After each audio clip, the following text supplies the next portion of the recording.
In this video, I'm going to show you how to replace this radiator on this Mazda 6. Let's get started. Before we start this job, make sure you get your system professionally evacuated, get all the refrigerant out, then you can open the lines. You don't want to open any lines with refrigerant still in the system. From underneath the front of the vehicle, you'll notice this small cover towards the driver's side with an 8mm screw holding it on. We have to remove this in order to drain the coolant. This is the best way to access the petcock. So take an 8mm socket, take this off, and to remove the cover, you actually have to slide it forward. It has two little hooks here and here that have to line up with this slot. So once you look up here, you'll see this little piece right here. This is where you're going to want to turn counterclockwise and unscrew it, and then the coolant will drain right through here. So have a collection bucket ready. I have an old piece of coolant hose here that I keep around for this purpose, and I'm going to attach it to the little drain piece on the drain valve here. That way I can direct the flow of the coolant. So as I loosen up this petcock, coolant should start coming out through the end of this hose. This isn't the easiest process, and these sometimes get stuck. Okay, there we go. Loosened up the petcock. Now at this point, it's not going to drain any faster until we go up top and remove the radiator cap, because right now it's actually pulling a vacuum. It's trying to empty, but no air can go in. So let's go up and do that. Now from up top under the hood, you'll see the radiator cap right here towards the passenger side in the front. Remove it by turning it counterclockwise. It's going to have two stages to it. This is one and a second.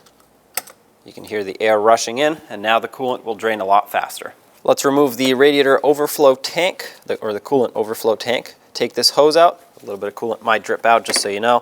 And then with a flathead screwdriver, there's going to be a tab on each side that you have to kind of pry out on. I'll show you once this is out. It's hard to see when it's in, but once you pull up on it as you're prying, that should unlock the overflow tank. Do that on each side. There we go. Once this is unlocked, there's a wiring harness that kind of runs through it. Pry it up and out. So these are the tabs on each side, and they basically go into a fork like this. All you have to do is stick the screwdriver here, pry it out. That'll release it as you pull up, and there you have it. Next, let's remove the air intake ducting here. It's got two 10mm bolts holding it on. Remove both. This one comes out. They don't always come out. This one stays in the bushing. Next, we have to remove the top of the air filter housing so we can actually get access to the inside of it where the fresh air duct is secured in. So use a 10mm socket, loosen up this clamp. You don't need to go very far, just enough to get the snorkel piece off. This is fine right here. Then unplug the mass airflow sensor connector. The connector itself, the wire for it, has a retainer down here. To disconnect this, you can take a trim tool and pry in on this tab up top.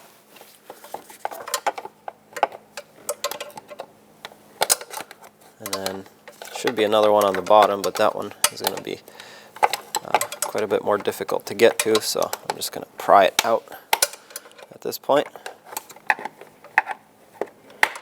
There we go. Remove this wire. Now at the front, you'll see two clips. Pull them off and remove the top of the air filter housing. Set that aside and remove your air filter as well. At this point, I'm just going to remove the entire air box. It has three little rubber pieces that it holds onto. You can remove this ducting here if you want. There's two tabs that you have to press in, but this is a lot easier in my opinion and gives me quite a bit more space. Let's disconnect the upper radiator hose. Get a pair of pliers, squeeze the clamp, pull it off. Sometimes these get stuck on here. This clamp does have the ability to lock in the open position. Looks like it's not doing that though, so that's fine. I'm just going to pull it off. And then if the radiator hose is stuck like this, grab your pliers and very gently give it a couple twists. There we go, that breaks it free. Once again, very gentle if you do that. You don't want to damage the hose. Slide it off of the radiator.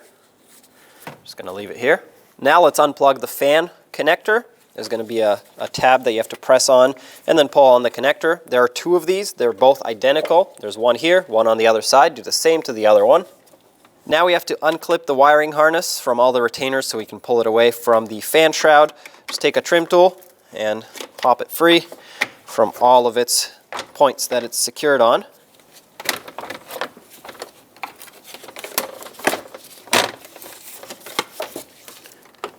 There we go. Okay. Just for more space, I'm going to disconnect this one as well. All right.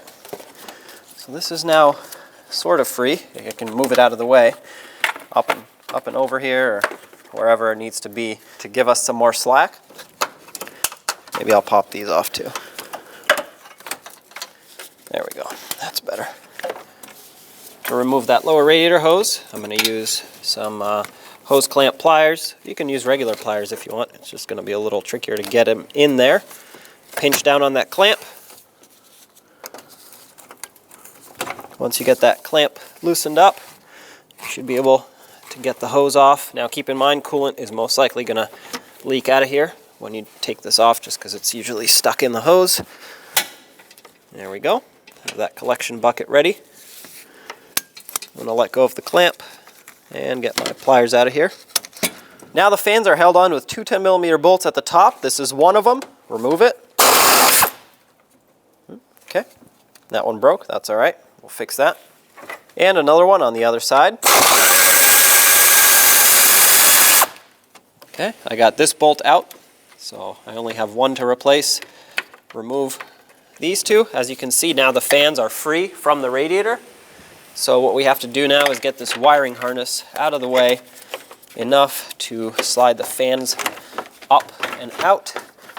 The fans do come out through here. You just have to kind of wiggle them past all of this. Now we can remove the fans. On the passenger side of the engine compartment, you'll see the two AC lines. With two 10mm bolts at the top, we're going to have to disconnect these.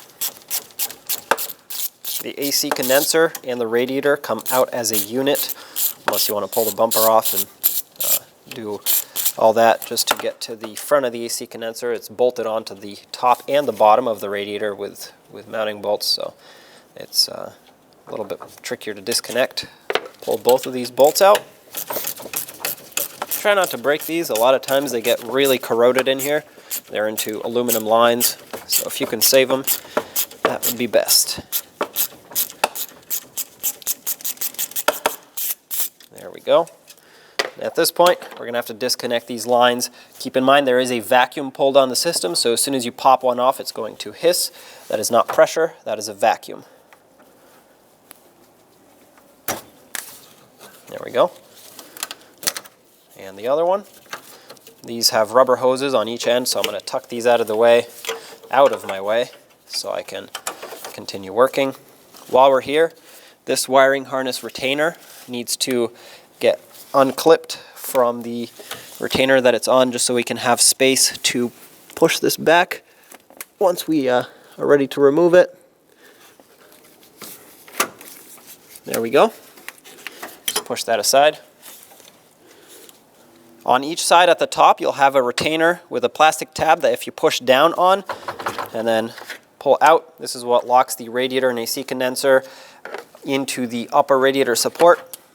There's one on each side that has to be removed. There we go. At this point, with those out, you can push the AC condenser and radiator assembly back. Might have to move that wiring harness. Once it's far back enough, I have to pry it upwards. I'm going to pull the engine cover off just so I can get a little bit of extra space right here. There we go. That's out. Get all these wires out of the way. And now we have to fish these out past all the lines and wires. Be very careful not to break anything on the way out.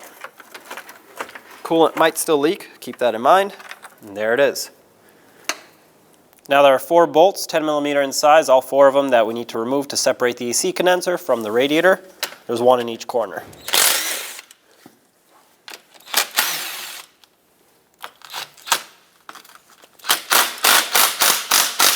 That one's spinning in the radiator. Let's try this one.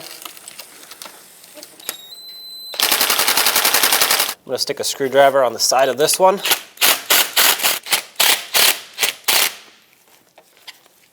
Yeah, this one I was able to pry out of the radiator, just straight out. There we go.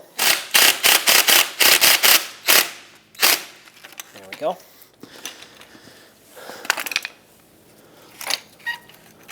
And there's the AC condenser. Of course, we're going to get new hardware for all this, and the radiator. Now, take the radiator and the AC condenser and put them together. They have some alignment pins at the top that will allow you to basically seat it where it's supposed to be. And then for me, I'm just going to get all new hardware and bolt it up. I'm going to put in all the mounting hardware from the AC condenser to the radiator here. Make sure it's lined up. You do have some wiggle room. If it doesn't line up, it doesn't have to be spot on. Let's do the two top ones.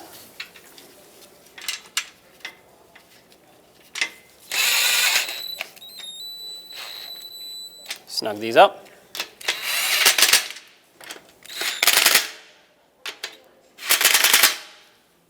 Make sure you double check your radiator petcock to make sure it's tight. You don't need to use pliers on this, just by hand snug it up. That should be good to go, but obviously you don't want to forget it open and then add coolant and it comes right out the bottom. Let's get this back in the vehicle. Now, when it comes time to putting the radiator and AC condenser in, you'll see at the bottom there's some rubber bushings.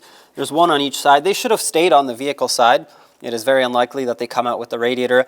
But the radiator has two pins, one on each side, and they have to go into the holes of these bushings. So as you slide it down, it'll be very difficult to see, but you can definitely feel it lock in. So make sure that that happens. Otherwise, it's not going to be seated properly. At the bottom of the radiator, these are the pins that I was referring to. There's one on each side, and these are the ones that have to slide into the rubber bushings. Now pull up on the wiring harness and get the radiator and AC condenser slid down in as an assembly the same way that it came out. Be very careful of your fins, not to damage them, and of course anything else that's in the way, such as wiring harnesses and hoses, lines, anything like that.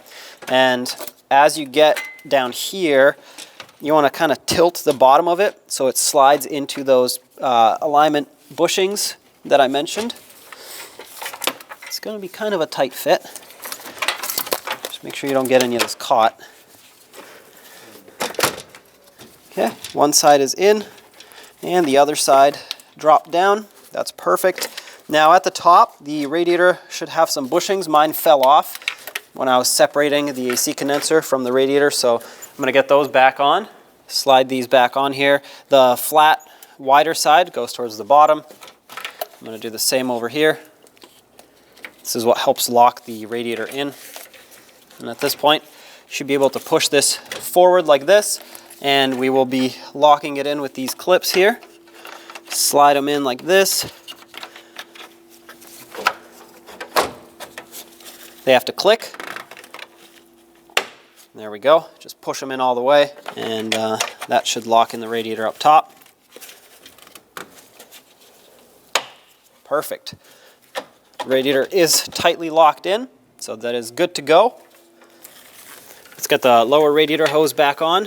I'm going to use my hose clamp pliers again, just because it's a lot easier to get these to clamp on. If your clamp is weak, replace it. This is the time. Mine is a little bit rusty, but it's still in good condition. It has a lot of tension still on it. So slide it over the radiator, bottom it out all the way. It's got a little tab here that it's supposed to bottom out on, and as soon as you're happy with its position, let go of the clamp. Remove your pliers or whatever tool you're using. Double check it. That's properly mounted on there. Grab your fans and slide them in. Be careful of your radiator fins as it goes down. Oh, and the wiring harness, of course.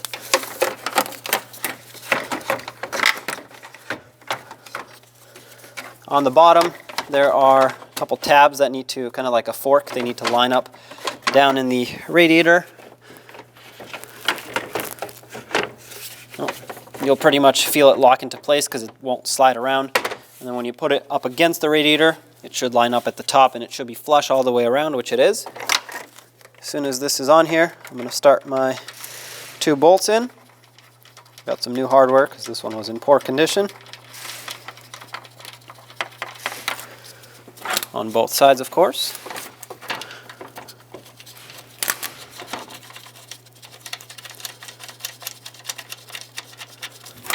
Once you're happy with the position of the fans, snug these up.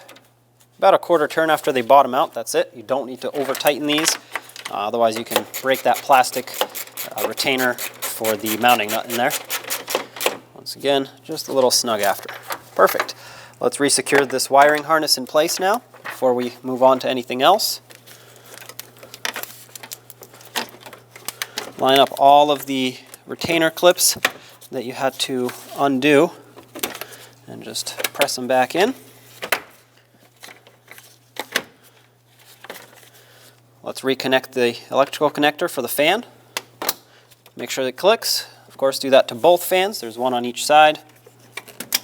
And there's a connector or a retainer here as well. Perfect. Let's reconnect the two AC lines. Replace the O-rings. That's what I always recommend when you disconnect AC lines.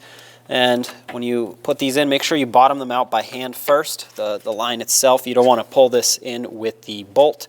Otherwise, not only can you bend it, these are aluminum lines, you could also break the bolt in there, strip the threads, and obviously potentially damage the O-ring. All of that is not good. So once the bolts start in, tighten them up.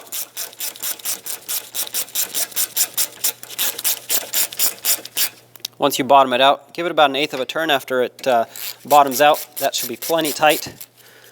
This one, there we go.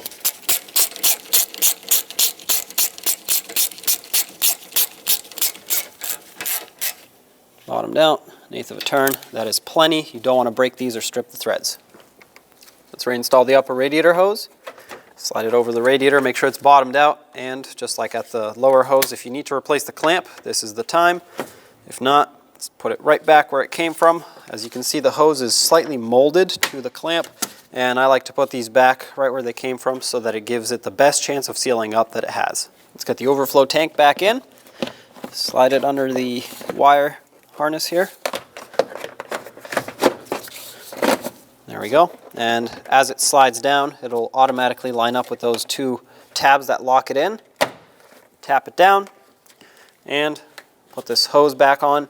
I added a little hose clamp here just because to me this hose felt a little bit too loose for what it was supposed to be, so I just added this, but if your hose is nice and snug on there, there's no need for a hose clamp. Let's reinstall the air box, slide it down into position, and it has 3 pins that it needs to line up with. Press it down, those should fall into place, and this should line up as well. Let's reinstall the air filter. This is a great time to replace it if yours is in need of replacement. And then the top of the air box will have 3 little tabs here that need to line up with 3 brackets. That's how it locks in on the back side. So as you slide it down into position, you want to make sure that those get lined up. They kind of have to slide in and down, and if it's not seating properly, most likely the air filter is getting in the way, so you want to pull this back off and inspect. Otherwise you'll have an air leak. There we go. The clamps on the front here should lock in easily. If they don't, that means this is not lined up properly and it's not seated. Let's get this clamp or the air duct back over and the clamp tightened up. I'm going to do this one by hand as opposed to a power tool because I want to feel how tight it gets. These you don't need to tighten a lot, you just need to snug them up. Once they're snugged up, you shouldn't be able to move this hose around. Perfect. You don't need to go until this stops spinning or bottom it out or anything like that. That would be way too tight for this and it could cause some damage. Last thing over here is going to be the wire for the mass airflow sensor. Resecure it on the back side and plug it in. Make sure that clicks. Let's resecure the fresh air duct with 2 10mm headed bolts. Just snug them up. Perfect. Resecure the engine cover if you took it off. Has 4 little tabs that it mounts on. Just press it on once it lines up. Let's get this cover back on underneath, slide it into position, and reinstall the screw that secures it. Snug it up. Don't make it too tight. It's threading into plastic. Let's add some coolant. I have a spill-proof funnel here. This is also going to help me bleed the system a little bit better because it's now the highest point in the cooling system, so air will naturally want to rise up to the top here. I'm going to add coolant until it stops bubbling. refer to your owner's manual for the appropriate coolant type that this vehicle needs. And I'm just going to keep filling it, like I said, until it stops bubbling. This is just the air naturally rising to the top, filling up the radiator. This just stopped bubbling. I'm going to squeeze on the upper radiator hose. That will usually get a few more air bubbles out of here. At this point, we're going to have to start up the vehicle, let the engine run, let that water pump spin and push out any air that is in the system. And then watch the temperature gauge, make sure it doesn't overheat, of course, make sure your fans come on. So let's go turn it on. Once you've ran the vehicle, temperature is good, fans came on and everything, squeeze the upper radiator hose and plug up your funnel.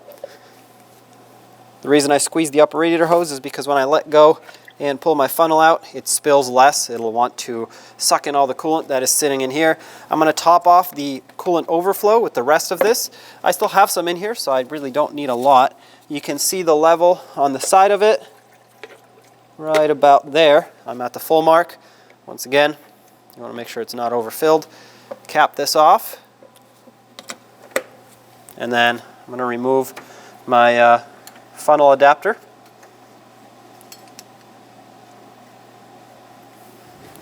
Reinstall the radiator cap. Make sure you click it twice. It's got 2 stages to it. And there you have it. Now that the job is done, get your system professionally recharged. You want the perfect amount of refrigerant in there so that the system can function properly. When only the best will do, demand TRQ.